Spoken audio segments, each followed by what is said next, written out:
Hey everybody, what is going on? I am Maximus Rex and this is Big Baby Reviews. Today is Joe Quesada Day, so we're taking a look at Ash issue number 3, cover dated May 1995. As usual with this series, we've got a gatefold cover. Clever use of negative space, so you don't have to do too many backgrounds, but it also creates a very kind of striking image, of course, instantaneously. Very 90s kind of design going on here. As far as the logo goes and all these kind of different values of colors and modulation, very, very early 90s Photoshop. I almost prefer the depiction of the Event Comics logo to the one for Ash. Just very dated, and as far as the logo, the lettering, the coloring, all of that.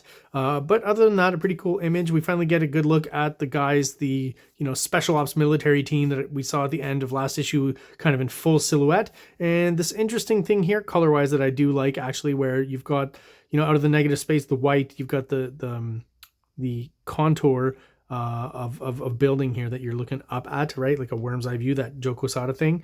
I'm not quite sure how it relates specifically to these guys, but it seems to work, right? And just enough detail here in the foreground to kind of give us a sense of where we are in the city, and I think that works really well there. Pretty graphically, this is a great illustration. Lots of detail, lots of shadows, everything that makes Joe Quesada's art kind of cool. The little tick lines on Ash here that he uses in his hatching and depiction of the characters, really successful. I could see why,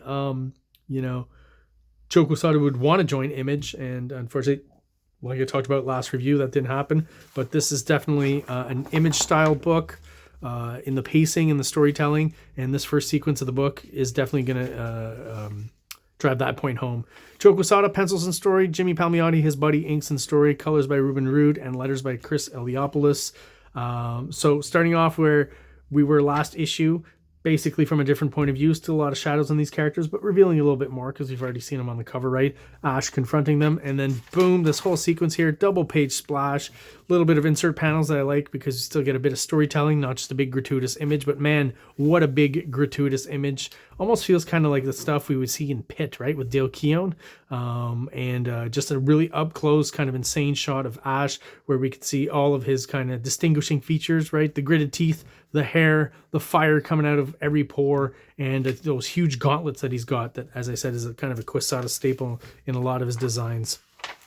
We've had the splash, we've had the double page splash, so we, multiply the amount of panels here to have some sort of sequence going on and things happening.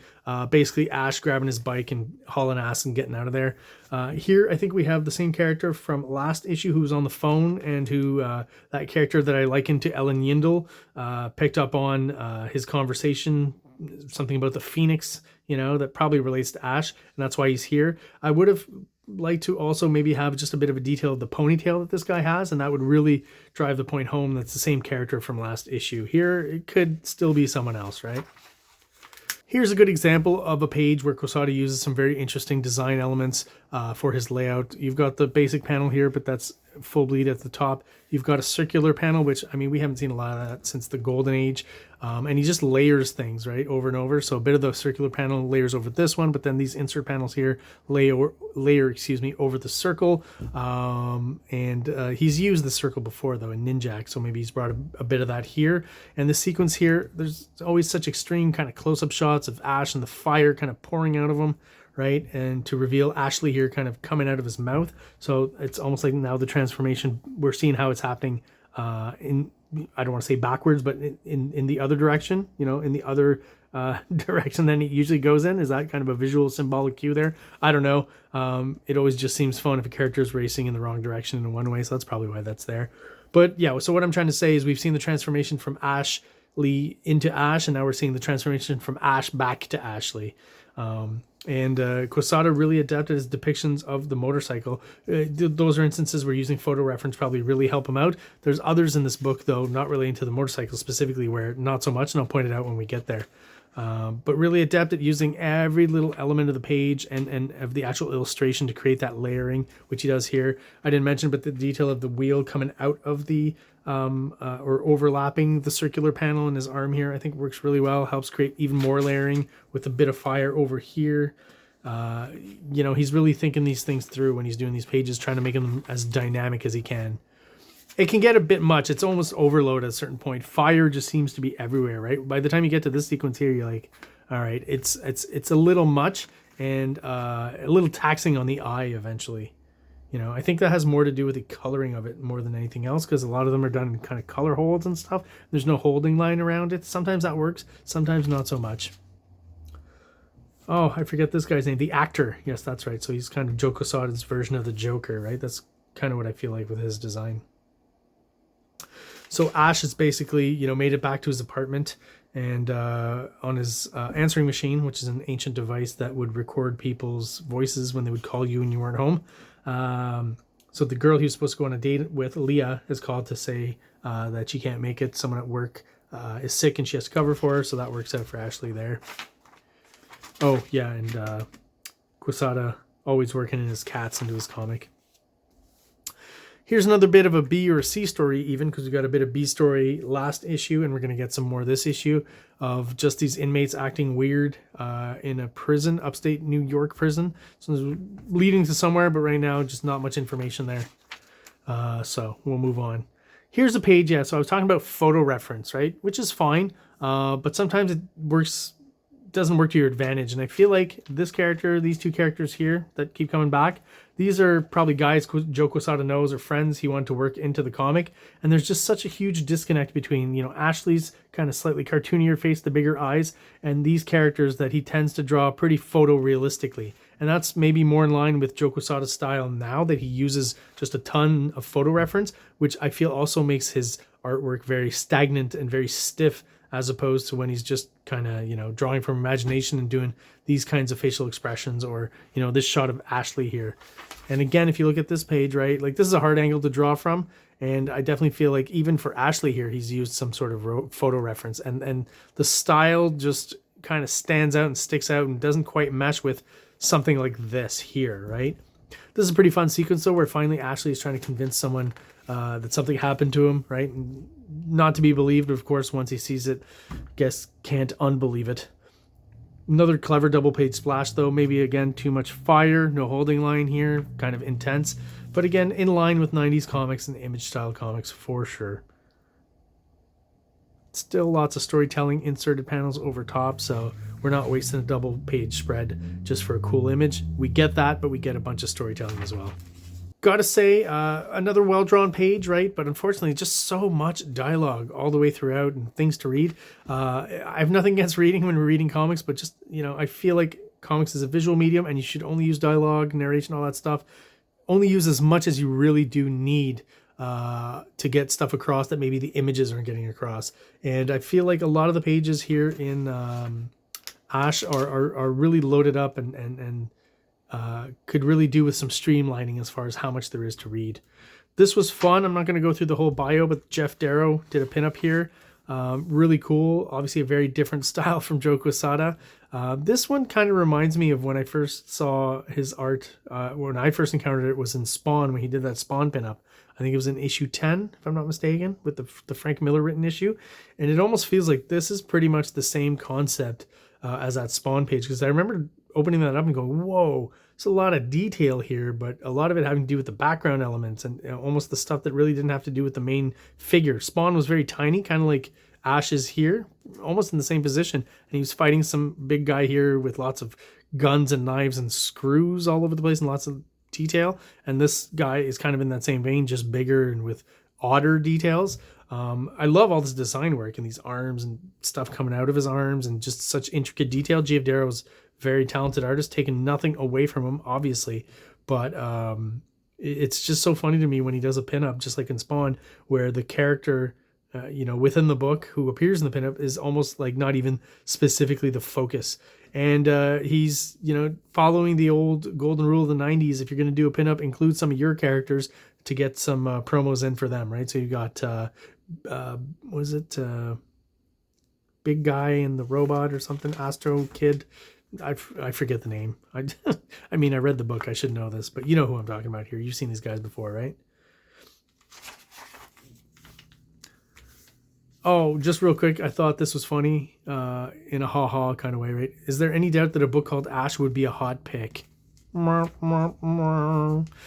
So Kid Fluffy gets his own special. I don't know if that is actually drawn by Joe Quesada, and I don't know if, you know, Kid Fluffy is any kind of character that would, is it Kid Death Fluffy? Is it Kid Fluffy? What's going on here? Not a character that I think, he's more of a one-off. He was on a trading card, I think, in Wizard Magazine at some point. I don't think anyone is really clamoring to have a whole book with him, but apparently there was one. If anyone knows anything about this, let me know in the comments if it was actually published. I'd be interested in seeing it. Oh, and featuring an Ash pinup by Jim Lee next issue. I'll be interested in looking at that as well. Interesting that they put the ad in the middle of the book here, or near, right after the pinup. I will say this, most of the advertising in this comic is about Event Comics and Ash and stuff like that. So shameless self-promoters, but you know, it's your book, and I understand it makes sense. Especially in 1995, probably harder to get people to pick up books than just a couple of years earlier. So we've got a bit of the Superman trope where he discovers Ash digging through. He's remembered something, and he's found this kind of, I guess, coffin or something, for lack of a better term, or some sort of bio chamber. Kind of similar to stuff you'd see in Aliens. I feel like there's a slight kind of Geiger influence in the depiction of the stuff here, and the wiring and the technology. And kind of weird because it's light as a feather, as they mentioned in the dialogue. But again, look at this page. Visually interesting, but man, there's just, to me, so much to read, right? And a lot of it is just, they're kind of doing snappy banter and humor and stuff. You can have a little bit of that, but it gets old real quick. You know, Ash is another book. You know, I'd say maybe the writing is, you know, average, probably better than a lot of Image books, but just, yeah, not up to snuff for what the visuals are, personally, for me anyways.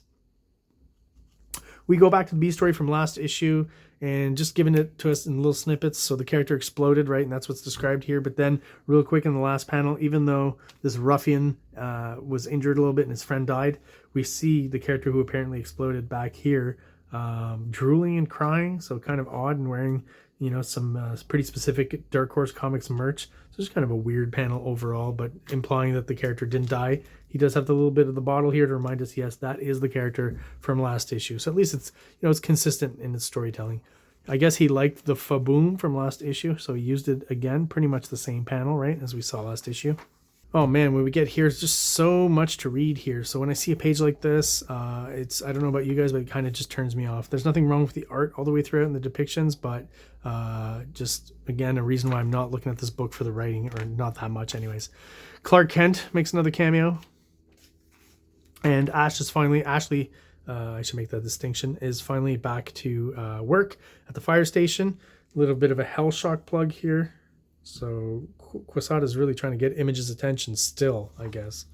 Or he's got buddies working there. So no time to relax for Ashley because they have to go out on a call. There is a fire. And you can see here when he depicts the firefighters in silhouette, very interesting how that mirrors kind of Ash's design, right, as well. So there must be some sort of subconscious thing going on when Ashley turns into Ash, that the costume, you know, still somewhat represents or is similar to what he wears when he's fighting fires. As he runs through the building, falls over, and boom, one last double page splash. Really cool. New character introduced here. Pretty fun design. Very 90s, very extreme, of course. Huge wings, bandages everywhere, right? Creating that layering once again. Using all the smoke to full advantage here. It's like I said, Quesada's smart about doing it, but it just feels like in this book he's doing too much of it. And all these swirls everywhere. Eventually it just gets just visually overpowering, right?